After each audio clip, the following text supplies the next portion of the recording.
You guys are amazing. Seriously. I recently hit 500 subs, which doesn't sound like much, but when I hit 1,000, that will basically make me the most important person in Arkansas, and I can start ordering the governor to do my laundry. Also, you guys have been suggesting places in the comments, which is great, but it also creates an interesting conundrum. See, people seem to like it when I roast terrible restaurants, but since you're part of my audience and obviously have impeccable taste, the places you suggest are naturally going to be great restaurants. I figured the best solution to this is to mix in some garbage so the content doesn't get stale. So let's do this shit. What is happening to me?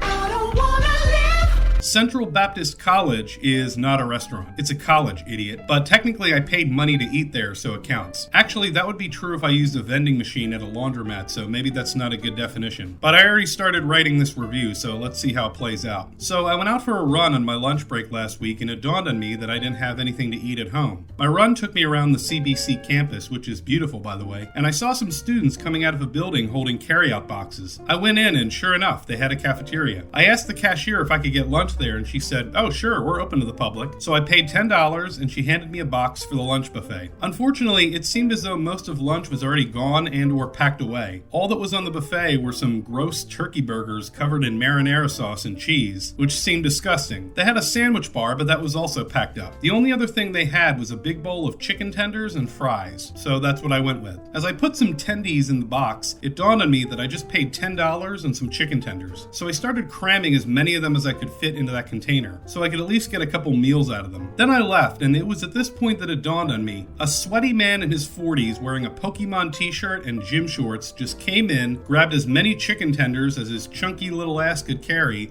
and left. Central Baptist College has to have me clocked as the most autistic man that has ever lived. I can never go back there again out of 10. I'm so fucking awesome. I'm so awesome. I'm so fucking awesome. A lot of you guys suggested this one. Doble is a Tex-Mex joint that's owned by the Tacos for Life people. The major difference is that Doble just seems to be aping Chipotle. After I had surgery last year, I had trouble eating damn near anything but a Chipotle burrito bowl. They literally nursed me back to health. So coming after Chipotle like this is like coming after Omar. You best not miss. So I order a Doble burrito bowl and was surprised to see Chipotle aioli as an optional topping. I don't think I've ever thought about putting mayo on a burrito or burrito bowl, but fuck it. You want to get nuts, Doble? Come on, let's get nuts. And it was wild. Like developing an opioid addiction and smelling the women's underwear at TJ Maxx. It was like a Chipotle burrito bowl with the dials of every taste sensation cracked up to 11. A few days later, the wife and I were getting ready to do some traveling and didn't feel like cooking, so I coaxed her into getting it for dinner as a second opinion. I ordered the exact same thing, and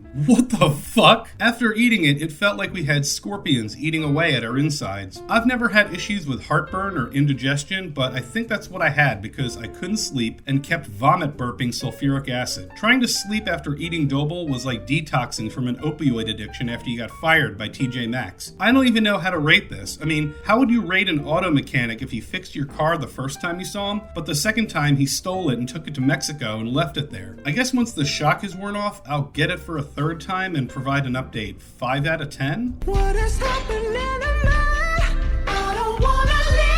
When I was younger and also unbelievably broke, Burger King unveiled this 99-cent double cheeseburger. I fondly remember smashing out 3 or 4 of them at a time as it was the closest thing to a full meal I could afford. So I'll do my best not to be influenced by nostalgia. Burger King also has a distinct advantage over the likes of McDonald's, Wendy's, or Hardee's because they have onion rings. If you punched me in the face but it came with a side of onion rings, there's a chance I might not even press charges. Burger King also stands out because the burgers actually taste like they were grilled. I'm sure some of that has to do with some proprietary chemical compound that contains liquid smoke, but they apparently do something called flash broiling, so the burgers technically make contact with fire. But the problem with BK is that while they have all these advantages built into their business, their laziness is what gets in the way. I was so excited to have some classic BK onion rings until I bit into one and tasted the bitterness that comes from frying in very old, very dirty oil. And I bit into burgers that smelled like they came off a grill, but were served on buns that were on the wrong side of stale. jail. It's just sad. It's like that cousin who tested at a genius level IQ when you were kids and had all the potential in the world, but now he has an opioid addiction and just got fired from TJ Maxx after getting caught on camera smelling the women's underwear. 4 out of 10. I'm so fucking awesome. I'm so awesome. I'm so fucking awesome. I think this is a situation we're all familiar with. You take a walk around the neighborhood and find an active construction site that's jackhammering up the road, and through the clouds of pummeled concrete you spot a truck selling biscuits. Who hasn't had that happen to them? Risky Biscuits Brunch Company is a food truck downtown that appears to be doing well, with plans to move into the building next to their truck eventually. Despite their name, they specialize in brunch food. The menu is pretty small, but you can see they're advertising flashy shit like katsu-style chicken and sriracha hollandaise. I ordered the Risky Biscuit, and everything was damn tasty. The roasted potatoes in particular shined, and I hope these guys shine when they open their brick-and-mortar operation. But I will say that I worry for them, because there's one thing that's noticeably absent from their menu. Regular food. You're a business that specializes in biscuits, but things like biscuits and gravy or a basic breakfast sandwich are nowhere to be found on the menu. It goes back to something I've talked about in previous videos, tapping into markets. Do you want to be a place that only caters to the fancy brunch crowd, or do you want to be a place for anyone looking for breakfast? Take the menu for the Denver Biscuit Company, for example, which looks a hell of a lot like what they're going for. They have a dedicated section to normal breakfast plates because they don't want anyone to look at their menu and think, oh, this place is too something for me. I'm not saying you have to offer everything under the sun, but if you're only catering to the mimosa crowd, you might be disappointed with how few their numbers actually are, particularly in Conway. Wish you the best though, because you make tasty food. 7 out of 10. What is happening to me? I don't wanna live. I got Sonic.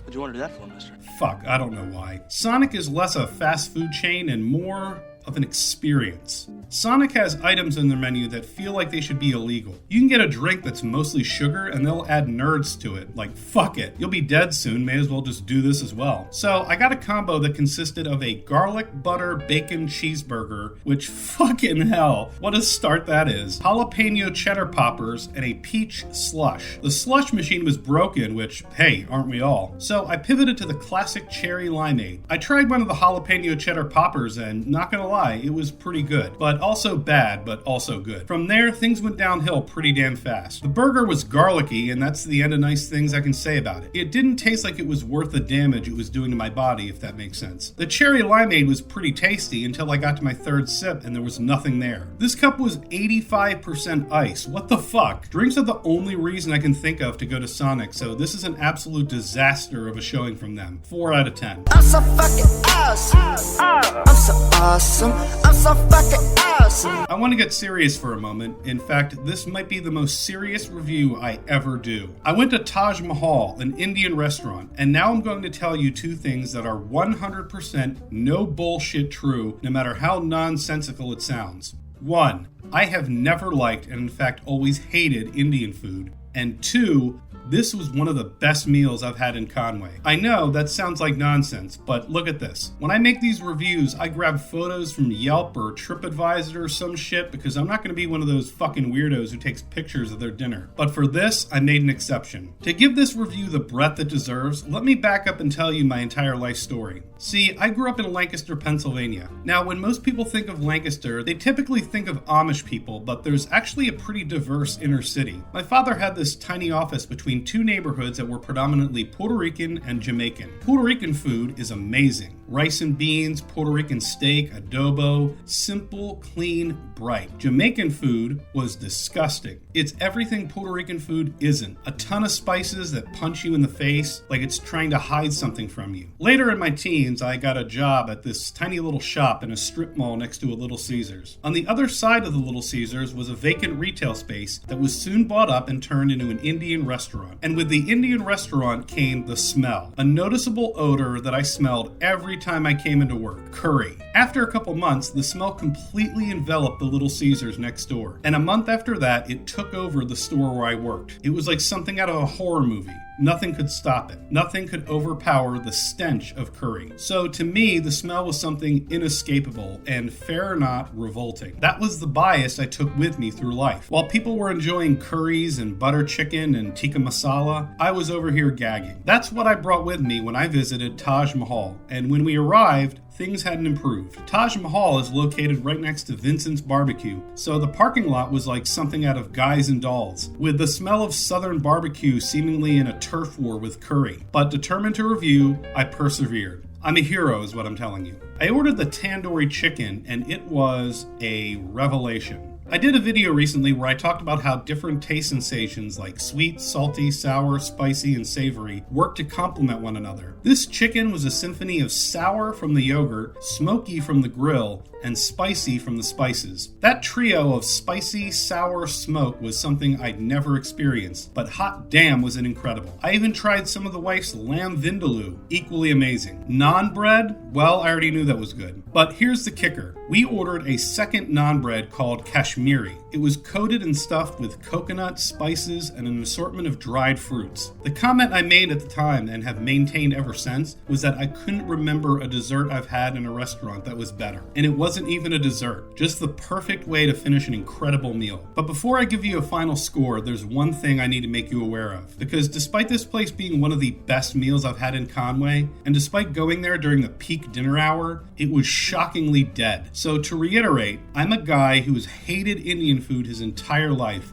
and I'm telling you, it's incredible. Go there, dive in, order something you don't know what it is or aren't sure you'll like, and prepare to be amazed. Just make sure you change your clothes when you get home because you will smell like curry. 9 out of 10. Not as many reviews in this video, but I want to put a bit more detail and thought into them, so I will see you in the next one when I see you.